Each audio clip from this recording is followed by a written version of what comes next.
Oke, ini udah di-record ya. Langsung kita mulai.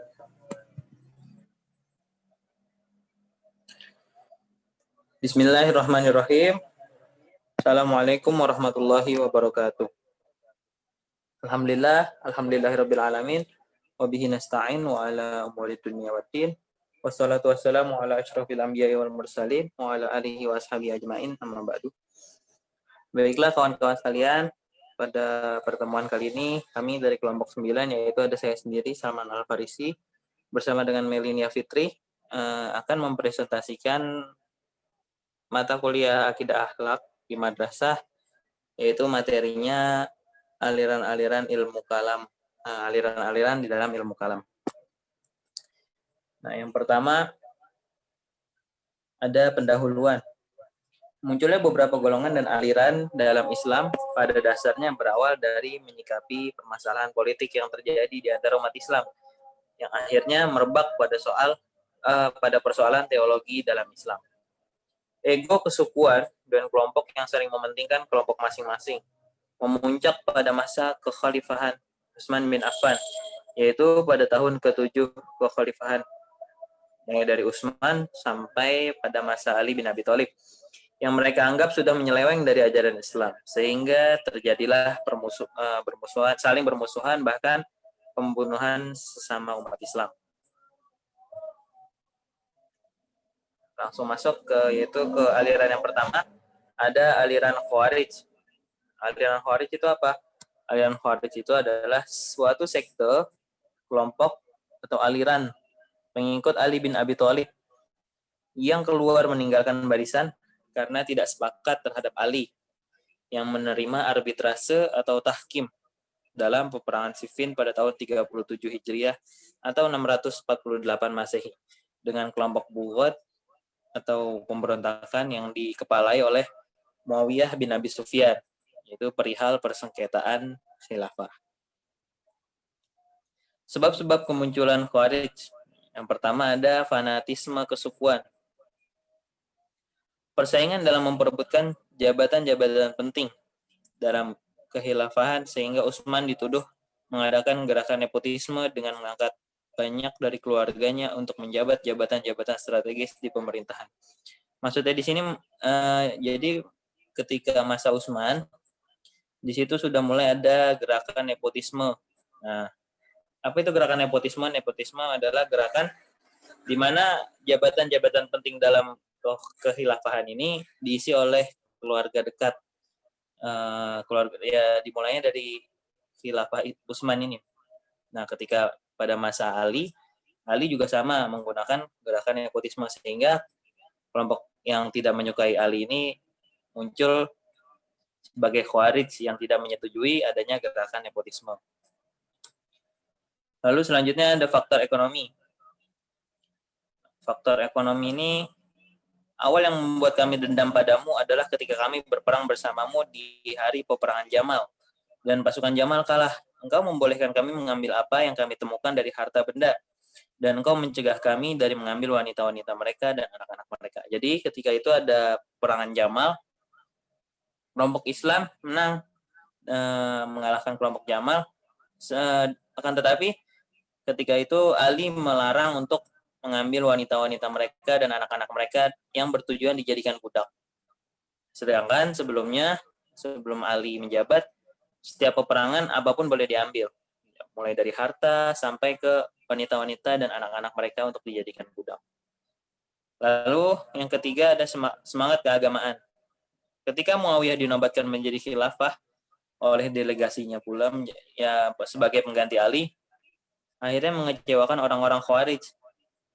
Sejak itulah orang-orang Khawarij membelot dan dengan mengatakan, mengapa kalian berhukum kepada manusia? Tidak ada hukum selain hukum yang ada pada sisi Allah. Mengomentari perkataan mereka, Imam Ali menjawab, itu adalah ungkapan yang benar, tetapi mereka artikan dengan keliru. Pada waktu itulah orang-orang Khawarij keluar dari pasukan Ali dan langsung menuju Hurura, sehingga Khawarij disebut juga dengan nama Hururiyah. Selanjutnya ada doktrin-doktrin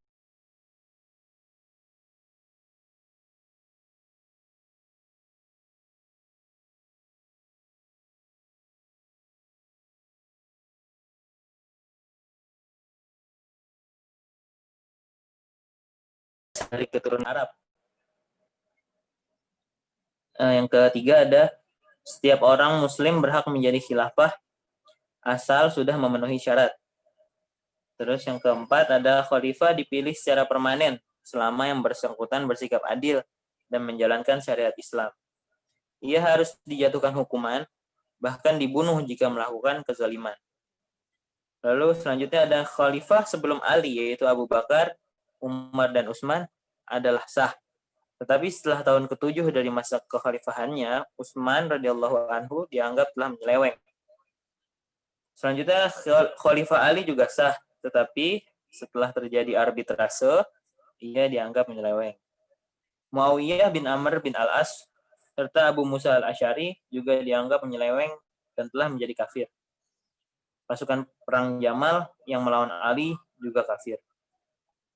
Terakhir, seseorang yang berdosa tidak lagi disebut muslim. Karenanya, maksudnya di sini, seseorang yang berdosa besar tidak lagi disebut muslim. Karenanya harus dibunuh. Mereka yang menganggap bahwa seorang muslim tidak lagi kafir disebabkan tidak mau membunuh muslim yang lain, telah dianggap kafir juga. Maksudnya di sini apa? Jadi ketika seorang muslim melakukan dosa besar, nah itu harus dibunuh. Nah, tetapi kalau orangnya itu si penjagalnya ini tidak mau membunuh orang yang berdosa besar tersebut, maka penjagal ini juga disebut kafir. Karena resiko ia menanggung beban harus dilenyapkan. Selanjutnya ada sekte-sekte Khawarij. Subsekte Khawarij yang besar ada 6, yaitu yang pertama ada Al-Muhakkimah. Itu golongan Khawarij asli yang terdiri dari pengikut-pengikut Ali. Yang kedua ada Al-Azarikoh, golongan yang dapat menyusun barisan baru dan besar lagi kuat sesudah golongan Al-Muhakkimah. Yaitu ketika Al-Muhakkimah hancur, muncullah golongan Al-Azarikoh. Daerah kekuasaan mereka terletak di Irak dengan Iran. Lalu yang ketiga ada An-Najdat ya, dari Yamamah. Mereka berpendapat ini bahwa orang berdosa besar yang menjadi kafir dan kekal dalam neraka hanyalah orang Islam yang tidak sepaham dengan mereka, itu dengan kelompok An-Najdat ini. Adapun pengikutnya tidak jika mengerjakan dosa besar benar akan mendapat sisaan, tapi bukan di dalam neraka, dan kemudian akan masuk surga.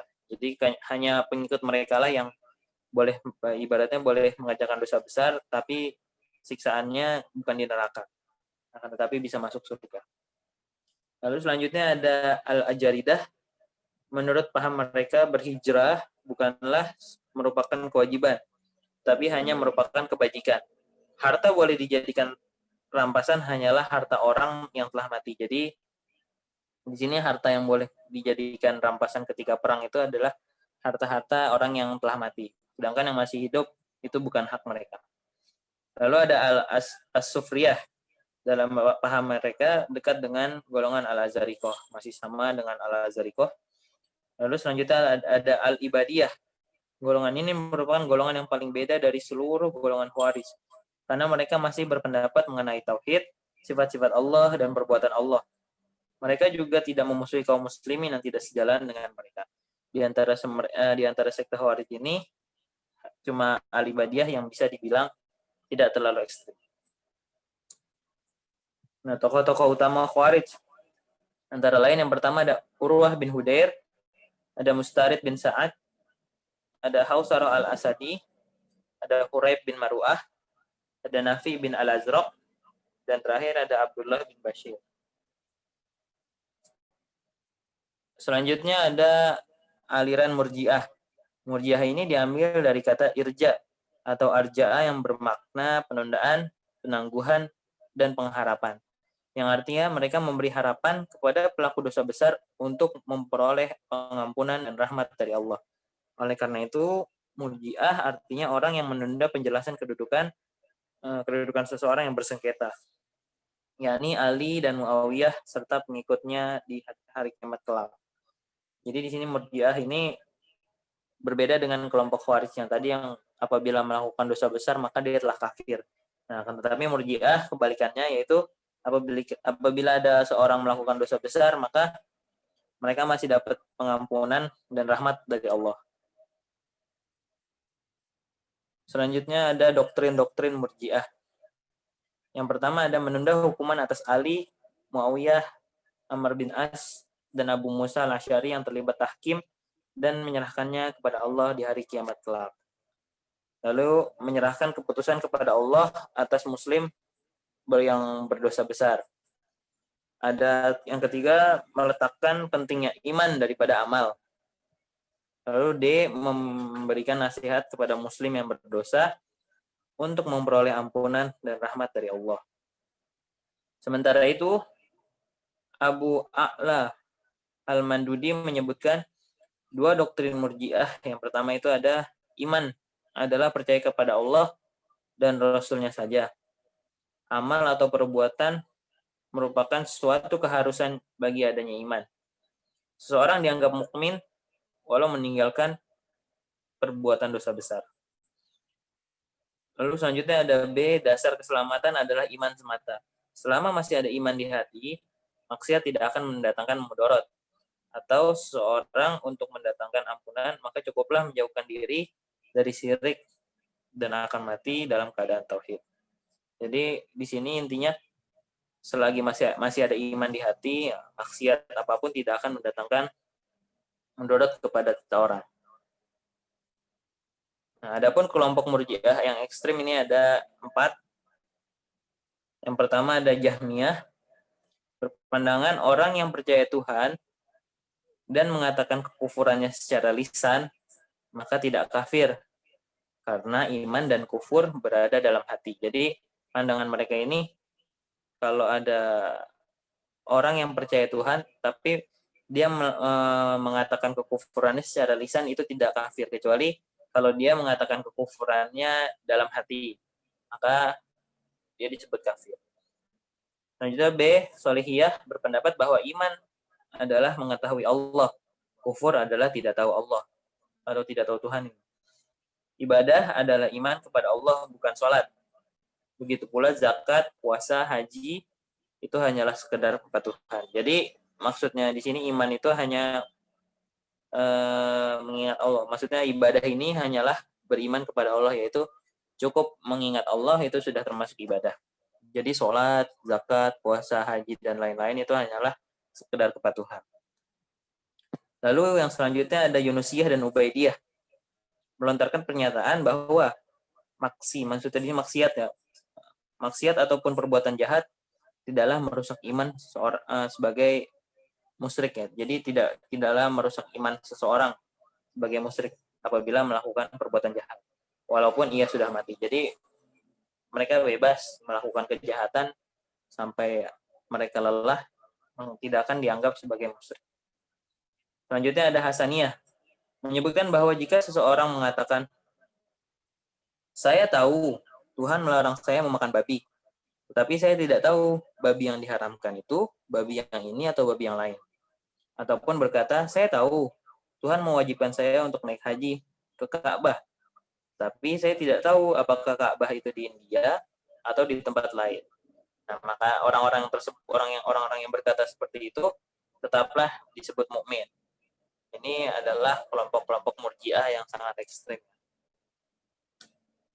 Nah, tokoh-tokoh Murji'ah di sini ada Abu Hasan As-Solihi, ada Yunus bin An-Namiri, ada Ubaid Al-Muqtaib, ada Ghailan Ad-Dimashq, ada Bishar Al-Marisi, ada Muhammad bin Karam. Ya, selanjutnya akan dipresentasikan oleh Melinia. Kemudian yang selanjutnya ada aliran Syiah. Syiah adalah golongan yang menyanjung dan memuji Sayyidina Ali secara berlebihan. Karena mereka beranggapan bahwa Ali yang lebih berhak menjadi khalifah pengganti Nabi Muhammad SAW berdasarkan di Umar bin Khattab, dan Utsman bin Affan dianggap sebagai penggasap atau perampas khilafah. Biang keladinya adalah Abdullah bin Sabah, seorang Yahudi yang pura-pura masuk Islam. Fitnah tersebut cukup berhasil dengan terpecah belahnya persatuan umat dan timbulnya Syiah sebagai firqah pertama.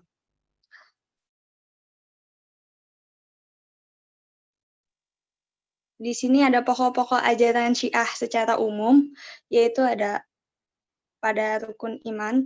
Syiah hanya memiliki 5 rukun iman, tanpa menyebut keimanan kepada para malaikat, rasul, qada, dan qadar, yaitu tauhid, keesaan Allah, al-adl, keadilan Allah, nubuah kenabian, imamah kepemimpinan iman, dan ma'ad, hari kebangkitan dan pembalasan. Terus kemudian pada rukun Islam, Syiah tidak mencantumkan syahadat dalam rukun Islam, yaitu hanya ada sholat, zakat, puasa, haji, wilayah, atau perwakilan. Terus kemudian Syiah meyakini bahwa Al-Quran sekarang ini telah dirubah, ditambah, atau dikurangi dari yang seharusnya. Karena itu mereka yakin Abu Abdil kepada Muhammad SAW terima.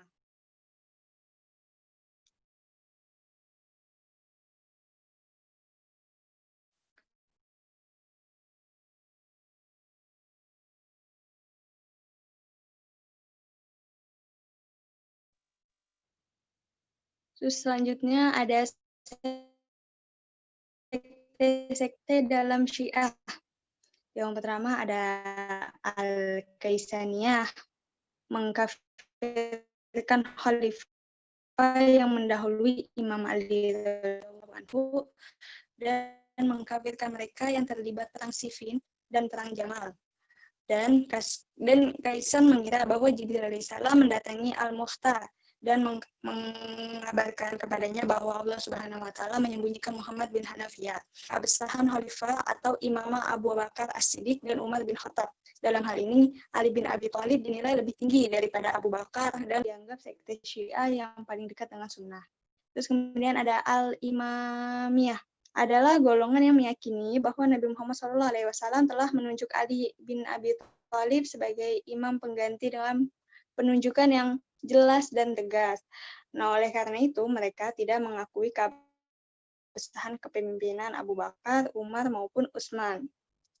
Terus yang terakhir, Al-Ghaliyah, pendukung Ali yang memiliki sikap berlebih-lebihan atau ekstrim. Lebih jauh, Abu Zahra menjelaskan bahwa Syiah ekstrim atau gulat adalah kelompok yang menempatkan Ali pada derajat ketuhanan. Dan ada yang mengangkat pada derajat kenabian, bahkan lebih tinggi daripada Nabi Muhammad SAW.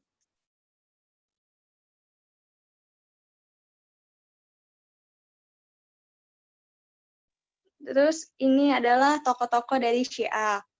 Ya, disebut juga Imamiyah atau Isna Asyariah, yaitu 12 imam. Mereka percaya bahwa yang berhak memimpin kaum muslim hanyalah para imam dari Ahlul Bait. Dan mereka meyakini adanya 12 imam tersebut. Urutan imam-imamnya adalah Amirul Mukminin, kemudian Hasan bin Ali dikenal sebagai Hasan al-Mujtaba, terus Husain bin Ali dikenal sebagai Husain Asy-Syahid, kemudian Ali bin Husain. Kemudian ada Muhammad bin Ali dikenal sebagai Muhammad al-Bakir, terus ada Ja'far bin Muhammad dikenal sebagai Ja'far as-Shadiq, Musa bin Ja'far dikenal sebagai Musa al-Kazim, terus ada Ali bin Musa dikenal sebagai Ali al-Ridha, kemudian sebagai Muhammad al-Jawad, terus ada Hasan bin Ali dikenal sebagai Hasan al-Askari, dan yang terakhir ada Muhammad bin Hasan dikenal sebagai Muhammad al-Mahdi.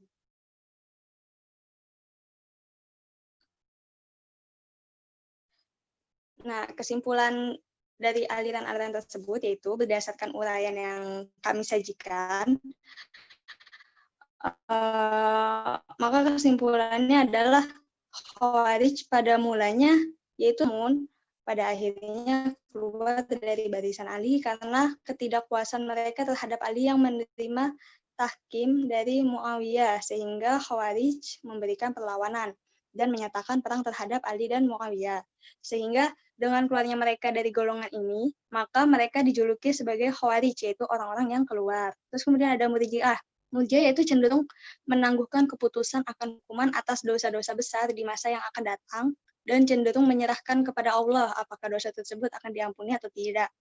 Murji'ah memandang Murji'ah memandang terbalik dengan Khawarij bahwa orang muslim yang berbuat dosa besar tidaklah kafir, namun masih memiliki kesempatan atau harapan untuk mendapatkan pengampunan dari Allah Subhanahu wa taala. Terus yang terakhir ada Syiah, yaitu salah satu aliran dalam Islam yang meyakini bahwa Ali bin Abi Thalib dan keturunannya adalah imam-imam atau para pemimpin agama dan umat setelah Nabi Muhammad SAW. Aliran Syiah ini adalah aliran yang menyimpang dan harus dihindari karena tidak sesuai dengan petunjuk Al-Quran dan As-Sunnah. Karena yang menjadi panutan atau teladan adalah Nabi Muhammad SAW dan tidak ada lagi Nabi setelah wafatnya beliau.